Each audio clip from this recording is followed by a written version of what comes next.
Well, good evening to you wherever you might be in the world or in South Africa. Welcome to our very first SANDTON Times live cast. I'm Alexander for the SANDTON Times, and it's great to have you on this live cast. If you're watching live and if you're watching delayed, well, you can get to, be part of it either which way. And the great thing is that if you're watching live, you can actually ask some questions. And if you're watching delayed, well, you get to have those questions answered and you get to watch it at a later stage. So that's the beauty of the internet. I'm thrilled to be joined by Marc Buckner. He is the Bachelor of Season 2 in South Africa, and we're going to be counting down to the red carpet, or the first of the arrivals on the Bachelorette South Africa. Marc, thanks so much for joining us for this. My pleasure. Very excited. It's been a while, actually, since I've done this sort of thing. Yeah, tell us a bit about it. I mean, you've been out of this for a while now, but how's life been since you've left the Bachelor pad? I think it's been very weird for me. It's been very, very weird for everyone. I mean, it's unusual times, but life is a little different. I much more than a little different. Well, you can go to some more details. I'm not going to tell you anything about what's going on. No, I've just been keeping busy because with lockdown and everything, work is not quite the same. My usual lines of work have shut down, so I'm branching off into other things, like trading and which actually I'm going to start teaching people to trade and get back into personal training and hopefully travel soon with that. You're missing the travel? I mean, I know you were a bit of an avid traveler before the world changed. How's that having an effect on you now? Well, I get into my car and I drive as far as I can until they stop me. But no more flying for a bit. As soon as the borders are open, though, I'm on the first plane.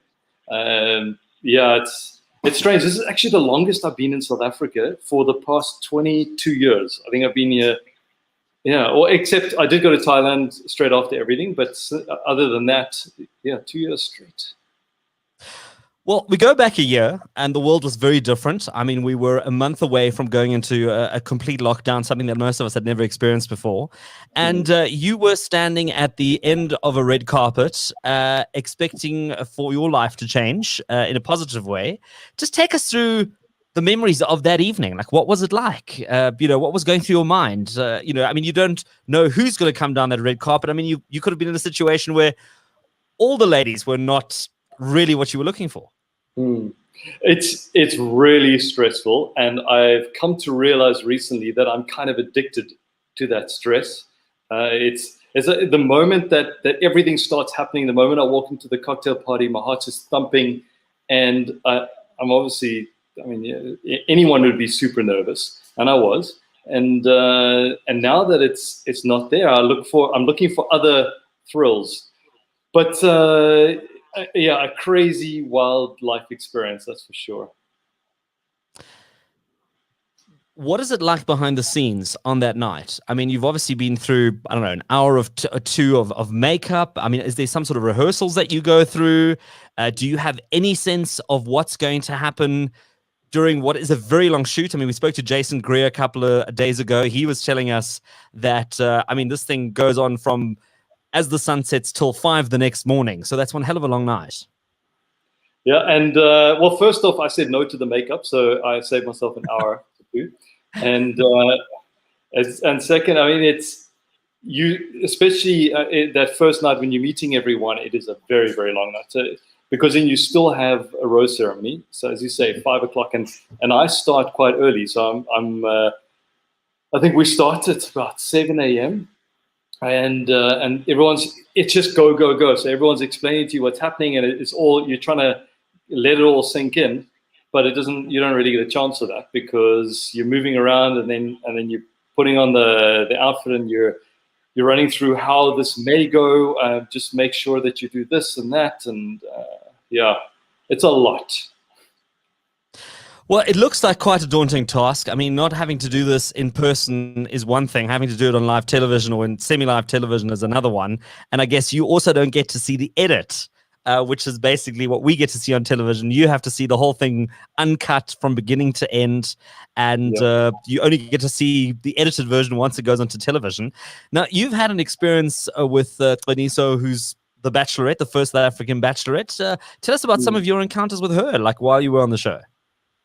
Well, first off, she's a great choice. I mean, she's out there. She's got a lot of character, a lot of charisma. So yeah, we got along. I mean, I always say I felt so terrible because when I sent home, I felt that way for everyone. But she is a very special person.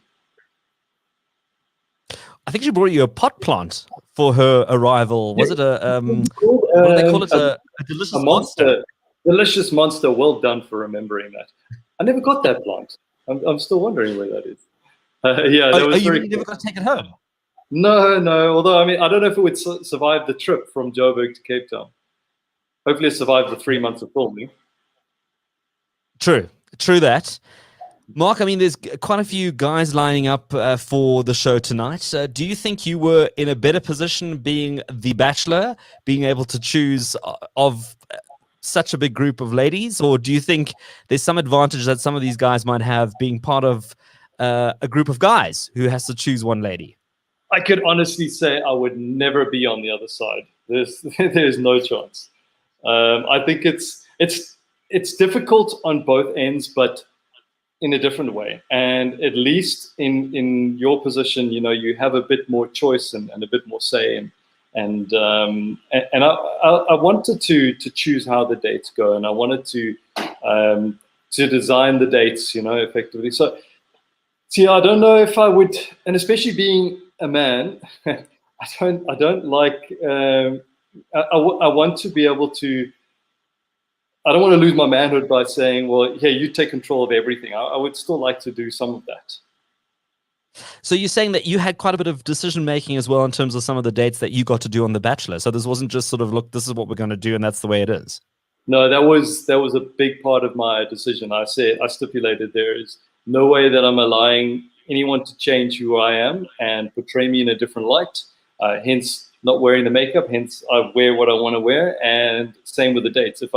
These are the sort of dates that I feel would bring out the character that I want in my person, and that's going to help me decide on if this is the right person for me. Well, you did end up with the right person for you. How's that been going? I will save that for another day. Okay, all right. Well, yeah. Okay, all right.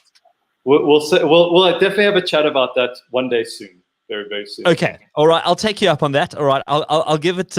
I'll give you a bit of a break, considering that we're sort of 20 minutes away from the launch of the Bachelorette SA debut. And if you've just started watching, I'm chatting to Marc Buckner. He is the Bachelor of Season 2 South Africa, and we thought we're going to have a bit of a chat as we build up to the red carpet arrivals tonight.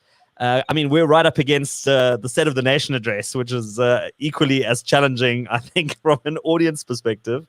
But you know, wrap in time.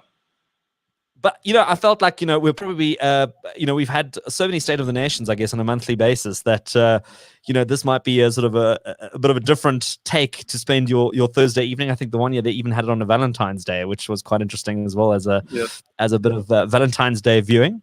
But Mark, in terms of Qiniso, I mean, do you think she's going to carry herself well in this show? I mean, do you think she's going to really be the dynamic lady that we've gotten to know her?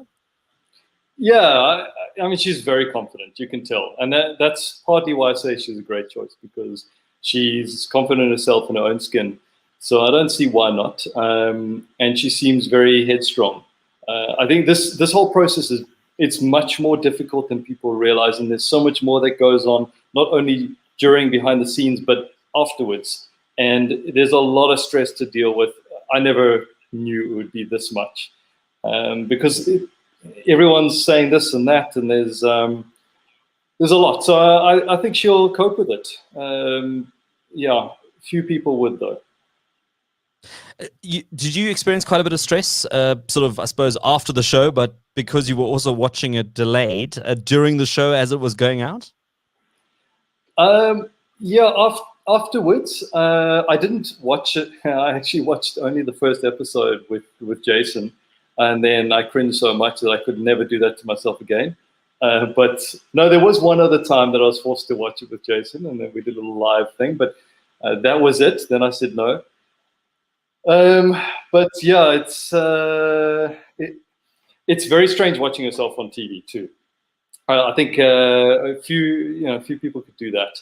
I do not even like hearing my own voice on a voice note. So, yeah. Did you find yourself gravitating towards any of the other sort of Bachelor or Bachelorette shows after you'd been on the show, kind of knowing what you know and having been behind the scenes, that you ended up watching some of the international versions of the show? No, but I did watch one very strange one where they meet naked on an island. I think, and I got hooked during lockdown because that's what people do, right? You all get hooked on a reality show. But no, I haven't. I'm set up to watch. I don't know if you could see it on the. This is in mirror image. So where are we? Over there. I'm set up to watch it tonight. I thought, why not? So this would be the second reality show that I've ever watched. I'd rather be in one than watch it. Well, that's an interesting observation, saying that you'd experienced quite a bit of stress and didn't enjoy watching yourself in a reality show. But if you had to have been in a different reality show, which one would you have picked? I mean, which ones catch your eye? Survivor, definitely. Actually, I must be honest. A large part of why I ended up doing The Bachelor is because I thought, well, isn't this the same team that handles Survivor? I mean, that would be interesting. That I'd like to. And then everything changed. Then I, clearly ended up where I did. But yeah, who knows? Maybe one day. When you got into the show initially, were there a lot of expectations that were met, or was it quite different to what you had expected it to be? It was very different. Although I was warned that you have very little downtime, which it's a matter of hours. I mean, probably 4 hours in those 4 days in those few months, and then I used that to work. I had to do a few modeling stints, and then do my online trading. But yeah, it's. Experience-wise, I could never complain about that. That was always what I said. If all I get out of this is a crazy, insane, hopefully good experience, then I'd be happy, which that it is. So you don't want to be on your deathbed saying, "Well, I could have done that. I had that opportunity. I could have met someone. Who knows?" So at least I can say that that's ticked off. Yeah, it's stressful because it's like, for I think the ladies, and in this case maybe for the men, and everyone handles things differently, but it's like it's relived but exaggerated when it's aired. So when it's happening, it's very stressful and it's emotional. But then for the ladies in my season afterwards, it was far more so. I think maybe just the fact that it happened on air in front of everyone else, it does affect one more. In terms of expecting the ladies arriving on the red carpet, was there anything that made a particular impression on you with the red carpet? I mean, did you kind of put a lot of value into the effort somebody had made, or what they looked like when they arrived, or what they said? I mean, what was sort of the key factor for you? I know you also have to hand out a sort of a first impressions rose. What were sort of the elements that kind of drove you towards one person rather than somebody else? So much is going on. You've got, as soon as the cameras go on, and there's stop start, so it's hard to really focus on how you feel at the moment. But you're trying, because you're talking through it yourself. I mean, the directors say to you, just talk through it, verbalize what you're thinking, which is what I was doing. And definitely anyone who's taken the time to figure out who you are, and then and show that they've made the effort to. Because I don't know who the ladies are beforehand, and Esau wouldn't know who the guys are beforehand, but they know her, and it definitely stands out when you can see that someone's made that kind of effort. Do you put forward a bit of a wish list in terms of who you're hoping to meet on the show? I mean, does the production company say to you, look, give us a list of, your parameters and then we'll cast them accordingly? Or is there a little bit of a wild card thrown into all of that as well? Definitely. That was another, I laid down a few demands. I said, if I'm going to do this, we're going to do this properly. And then I'm doing this to meet someone. So remember that please don't, you've got a big casting process, but please, it needs to be something in line with what I'm interested in. But and then on the other hand, I did also go in saying, well, I'm open to meeting someone totally different. And so rather, I said to them, someone who lives a similar lifestyle, that's a must. And I want someone who's healthy and doesn't go out partying, and all of these sort of things. So for me, it was very, very important. Just like going on the dates that I'd chosen them to be, I also want to decide what sort of person they're going to choose. And were you surprised, or was it pretty much spot on in terms of the selection you had? I mean, did it really get to a point where it was really tough to try and make a final decision? No, it was easy in the end to make a final decision, definitely.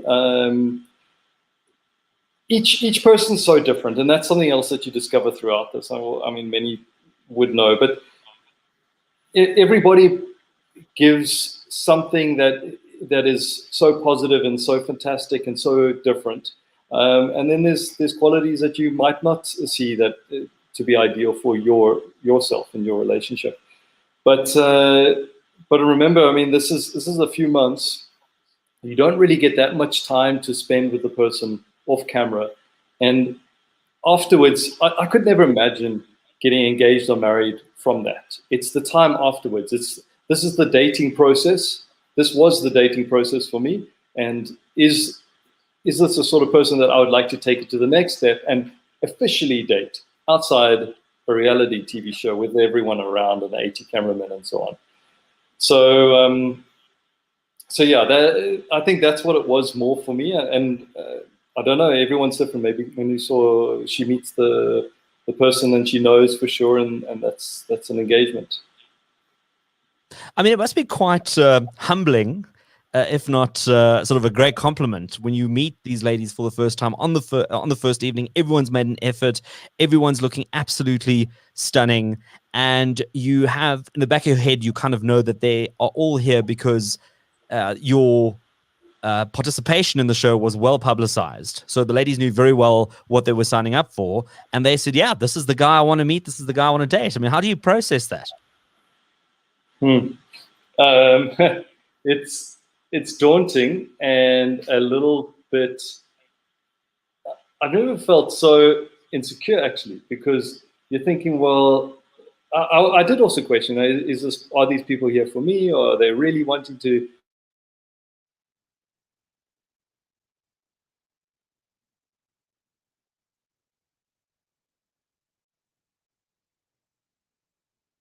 All right, Mark, I think we've lost your internet connection. Let's try and see if we can get you back on again.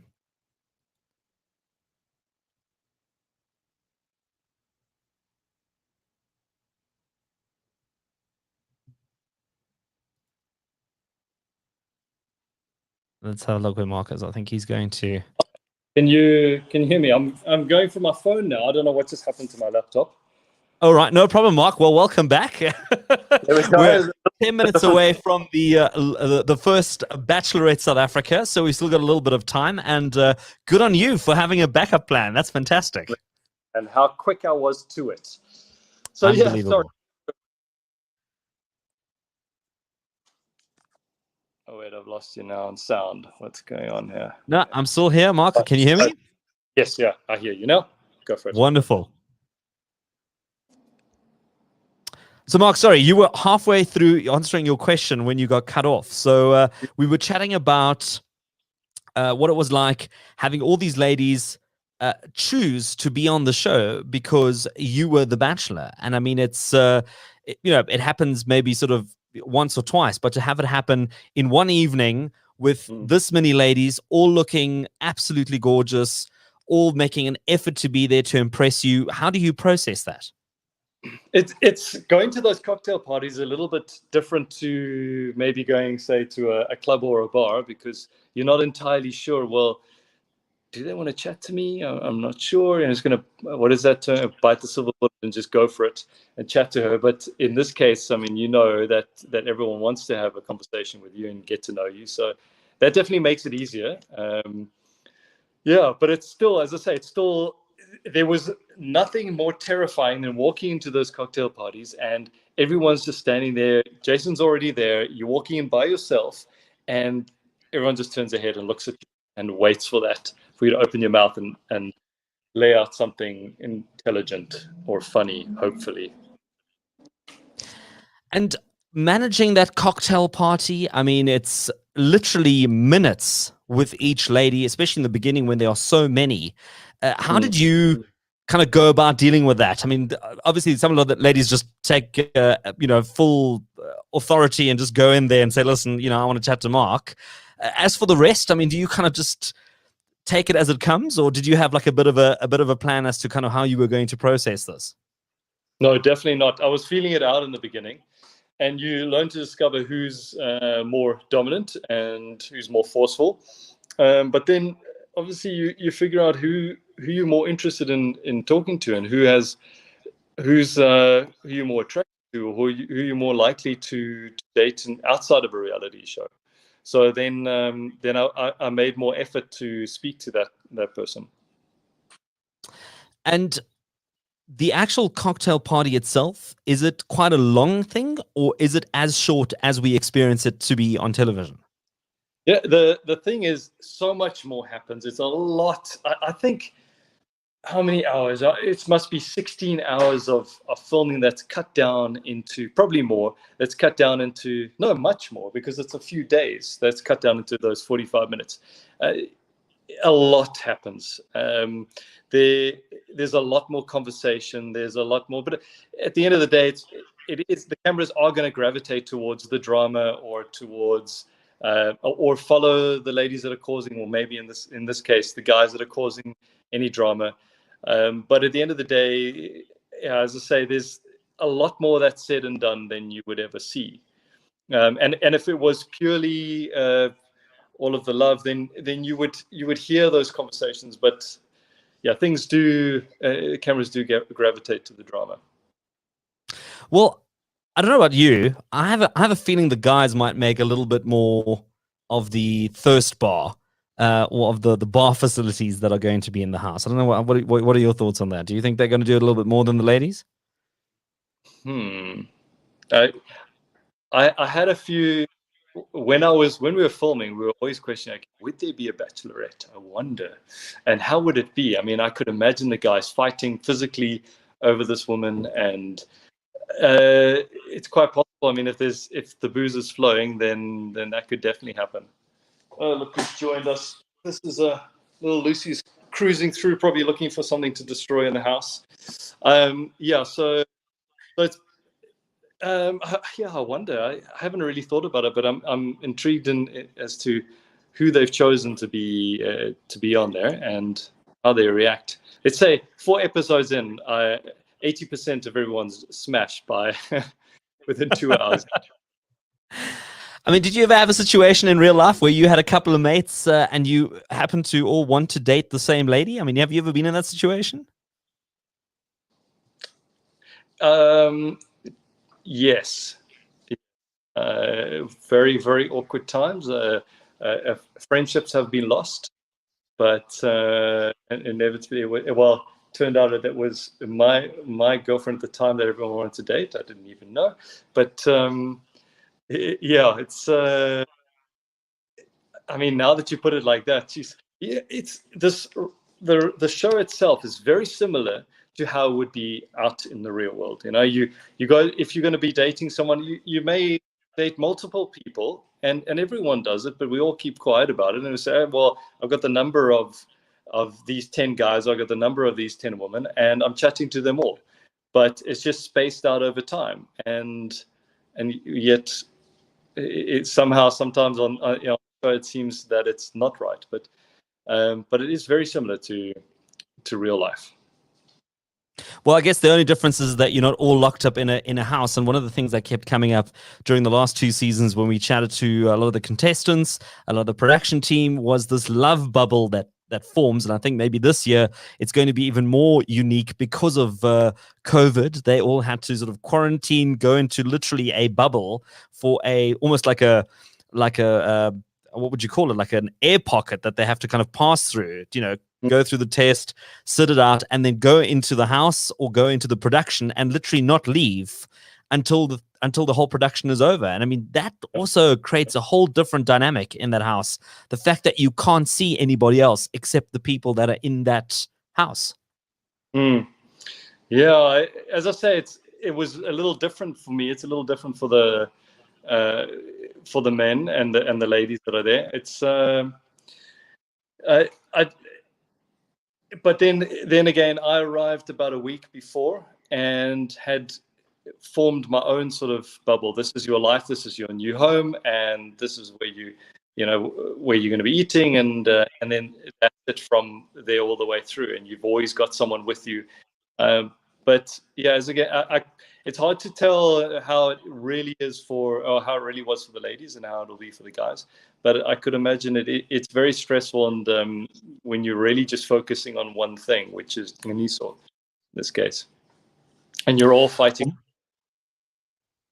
Well, Marc, we wish Ngeniso all the well for tonight. I know we've got just under 3 minutes to go before the show starts, and I think people want to settle in, grab some popcorn or whatever it is that they're grabbing before things start. I think it's going to be an epic first episode, as the red carpet arrivals always is.